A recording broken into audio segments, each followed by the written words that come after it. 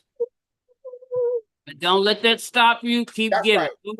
Don't let it stop you. Uhuru. Thank you so very much for that presentation, Sister Ikenge. Also, could you tell me how we are for time? Because I see we have a Q&A next, but let me know. We said 15 minutes. How are we?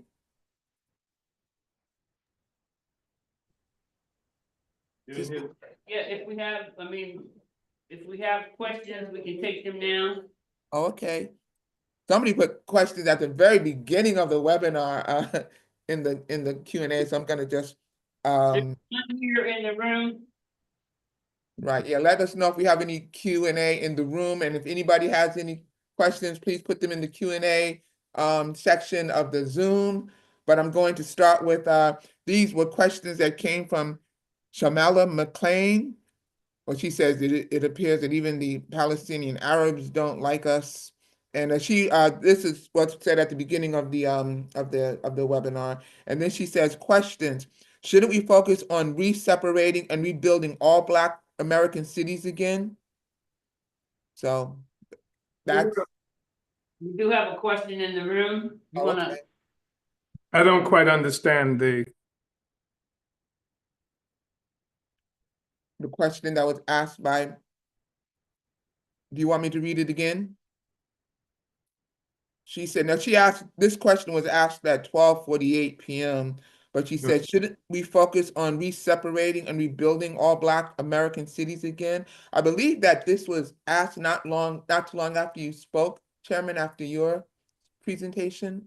It could be a response to what was characterized as segregation early on, where African communities, there was not some assumption that Africans were part of American cities and what have you. There was this thing that they call segregation. And the problem that we have is not what they call it, whether it's segregation or integration. The fact is that our self-determination was taken from us when Africa was attacked and we were kidnapped.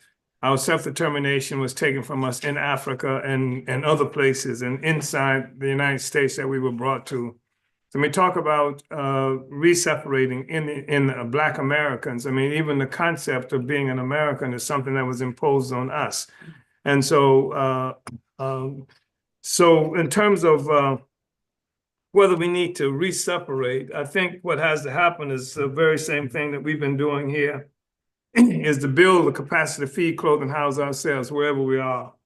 And we do that. And that's one of the reasons we came under assault, the African People's Socialist Party. So we do that here in the United States, and we do that on the continent of Africa and the various other places that we're located. So that's my response to that. In terms of the Palestinians not liking us, I don't quite know how. I don't understand that. I guess that's what I was responding to initially when I said I don't understand it. I know that when the United States government was attacking African people here in St. Louis after the murder of Mike Brown in 2014, Palestinians in Palestine were sending solidarity statements and saying, giving advice to the African people here how to fight against the tear gas and things like that. There's been a long-standing relationship between Africans and Palestinians. I mean, Malcolm X was in Gaza. There were other forces from our communities that established a relationship.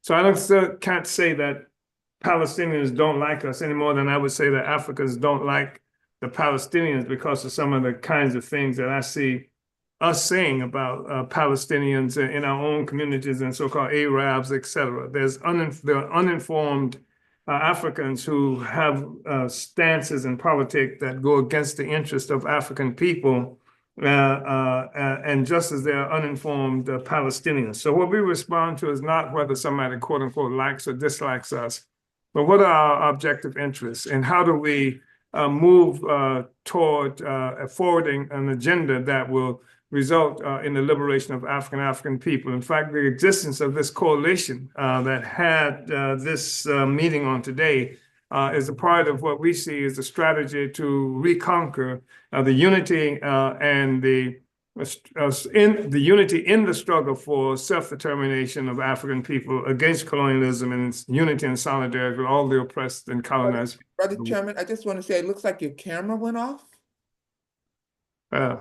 Right, is there any, is this, yeah, now it's back. Uhuru. Somebody was trying to do you a favor. No, no, no. All right, that's basically what my response is to that. Uhuru. Uhuru.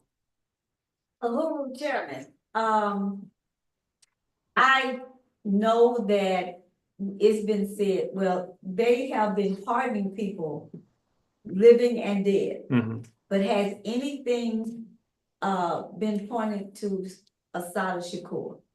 No, in fact, what they have tried to do, I mean, Leonard Peltier, they held this man for almost 50 years, and his health is so bad. And Biden on his way out the door, part of the reason Biden gave these pardons is because he wanted to cover the fact that there are 5 people in his family that were either facing indictment or have been indicted, et cetera, and his son Hunter, who he promised he was not going to give a pardon to, gave the pardon to. So he sort of absolves himself for doing that by pardoning all these other people. That's one aspect of it.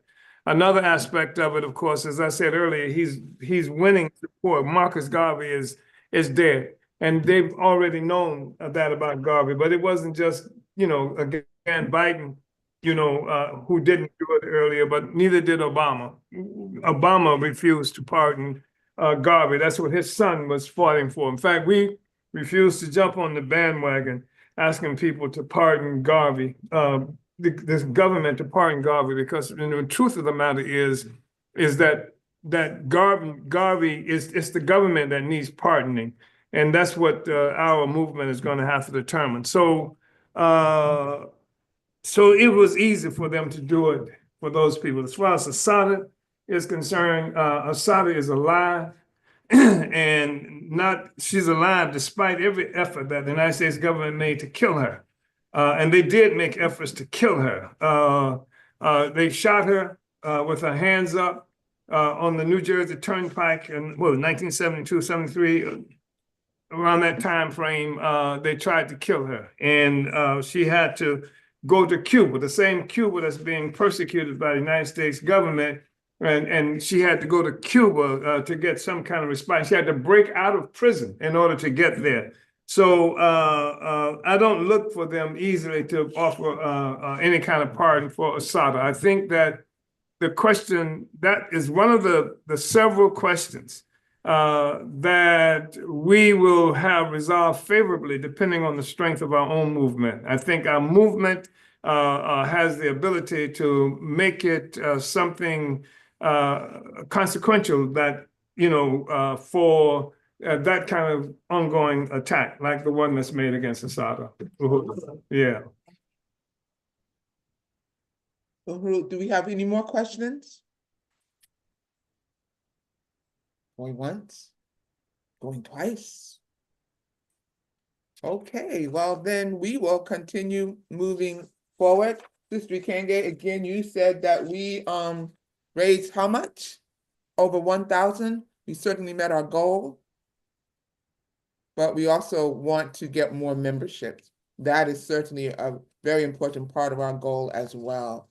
And we want to thank everybody for all of your support. We want to thank everybody for tuning in, for watching, for joining us. Everything that you did and every way that you supported us contributed to the tremendous victory that we were able to have with the Uhuru 3 on behalf of the Black liberation struggle. Every social media thing that you reposted, every comment that you made, all of that contributed. Many times throughout the trial, even the judge said, oh my gosh, I noticed what's going on with social media. So that's important, but everything that you do, registering for these webinars, participating, that's really important. And we appreciate all of you. I'm going to conclude with reading a couple of announcements. Certainly, Sister Kenge, if you need to say anything, please do. And then, of course, we will have the chairman take us out, as only he can do this. So I'm going to read, we have some important announcements coming up. On February 8th, we are going to be having a webinar about Africa and the Sahel. And we're going to put out more information about that once we finalize things. But the times that we're looking at, I believe, is 12 p.m. Eastern Standard Time. But this will be really important. And Brother Paul Pumphrey has taken the lead on putting this webinar together. So we are looking forward to that. The Black is Back, the 9th Electoral Campaign School will be held April 12th and 13th in St. Louis, Missouri. And also for August, for our annual conference, we are looking to go into Louisiana and support Louisiana United for sure, to show them support by having our annual conference in New Orleans. Uhuru, do you see the PowerPoint in the program?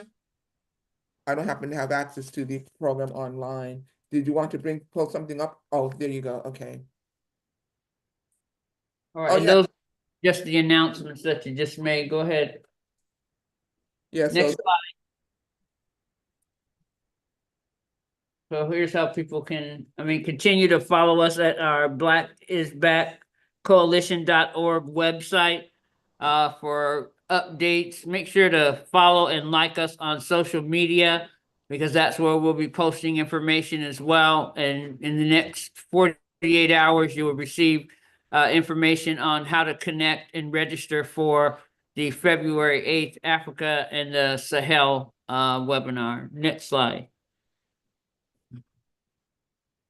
I wanted to make sure that everyone that's listening and watching, you've heard about the struggle that the Black Fire Blueprint is having with regard to getting our Uhuru Bakery and Cafe open just right up the street here, for a place that's been a restaurant for numerous amounts of years.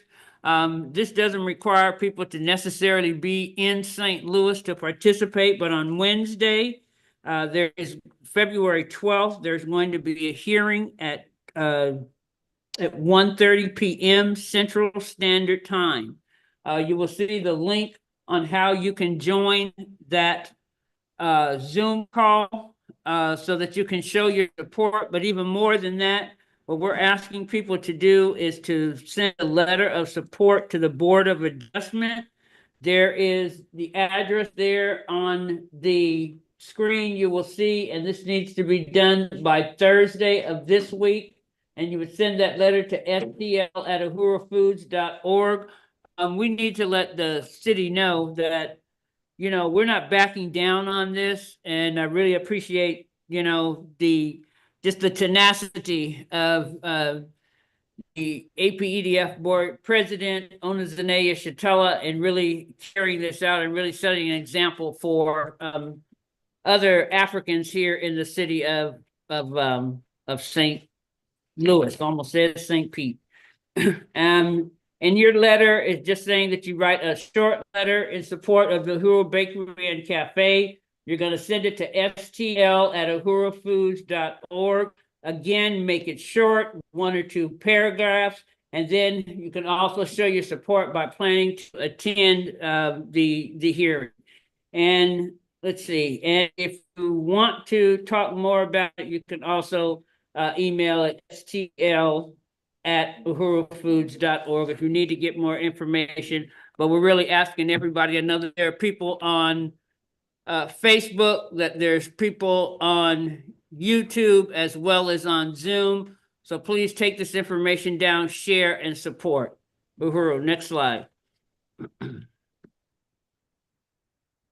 Also, this is specific to, but not necessarily, but we want to get out and knock on doors. You need to let people know that this hearing is happening. If you are in St. Louis, you need to join us.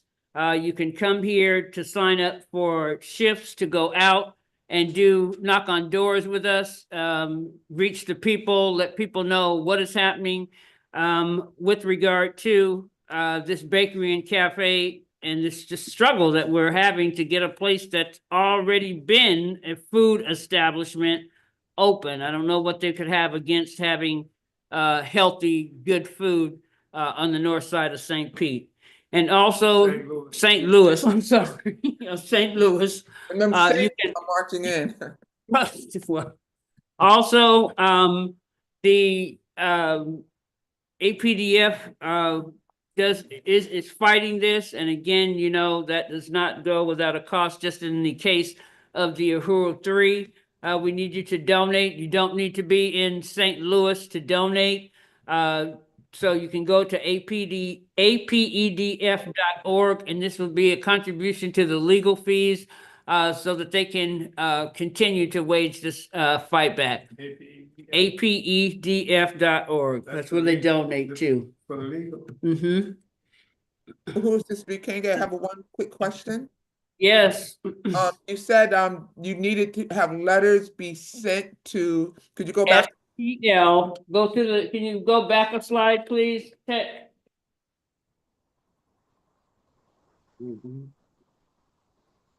Yeah, I can put this. I'll put this information in the chat for everyone.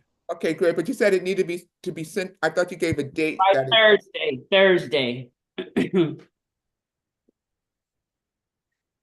Because the hearing is on not next week, but the following week on the 12th. Oh, okay. So by Thursday. Thursday is the what's Thursday's date? Thursday is the 6th. Okay. Right. And what we can do graphics out about this as well. Yes, absolutely. Thank you. So I think that concludes, right, the announcements that we have? Yes. Brother Chairman, would you please revolutionize us, lift us up with your power? Thank you so much, Comrade Sister Vice Chair, and all of you who have come on to this important discussion that we have annually.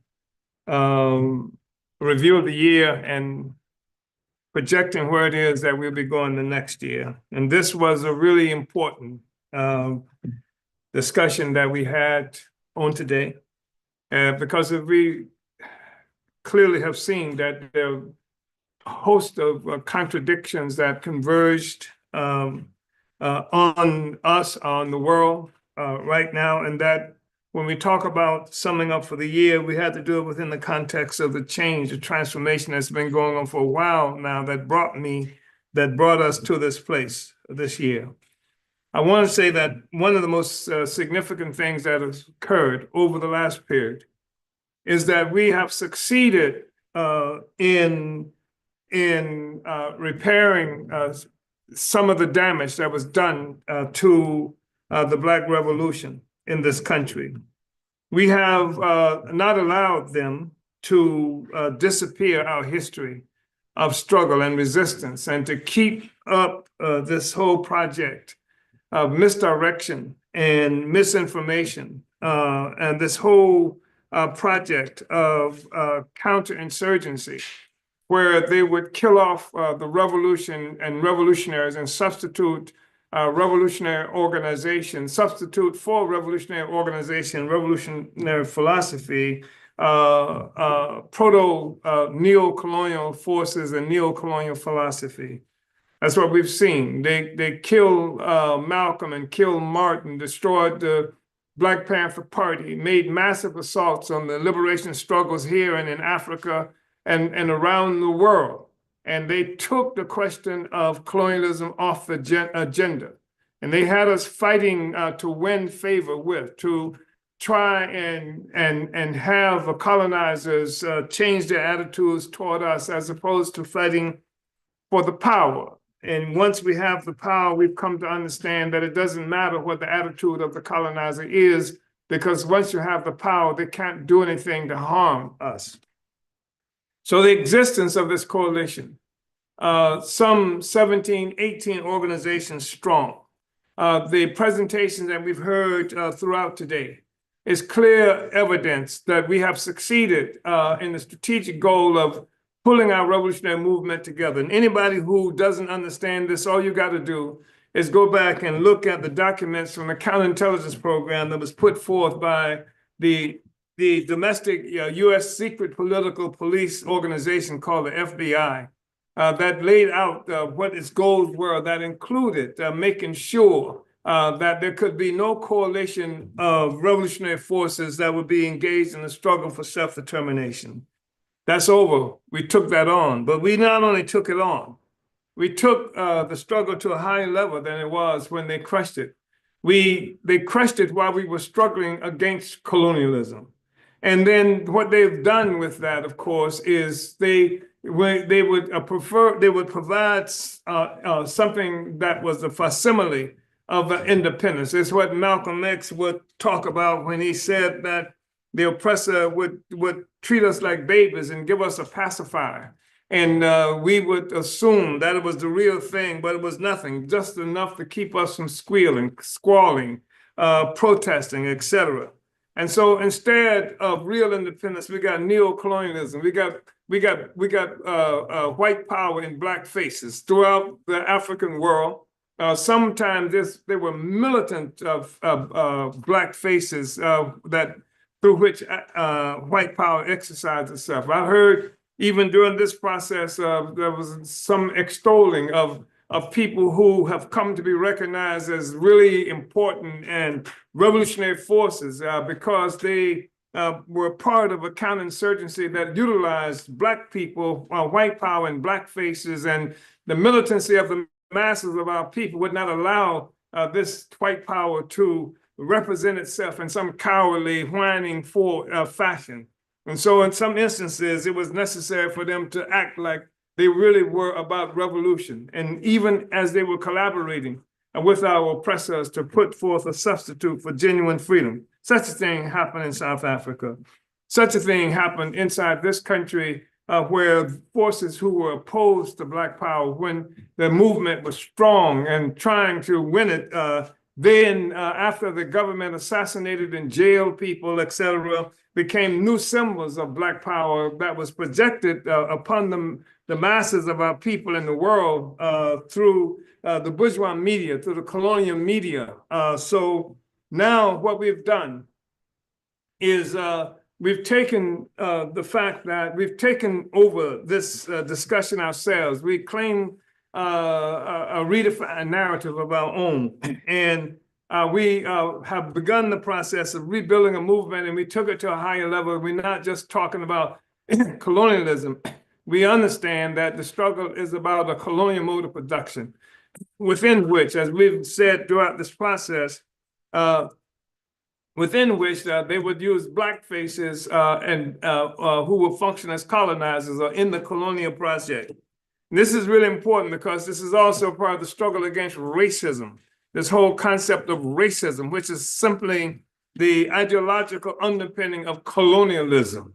And by which we mean that I participated in the struggle against racism in a very concrete way. I was one of the people who fought for civil rights, and one of the people who fought for voting rights and things like this in this country as a part of a civil rights movement before the advent of Black power struggle that was put forth by SNCC.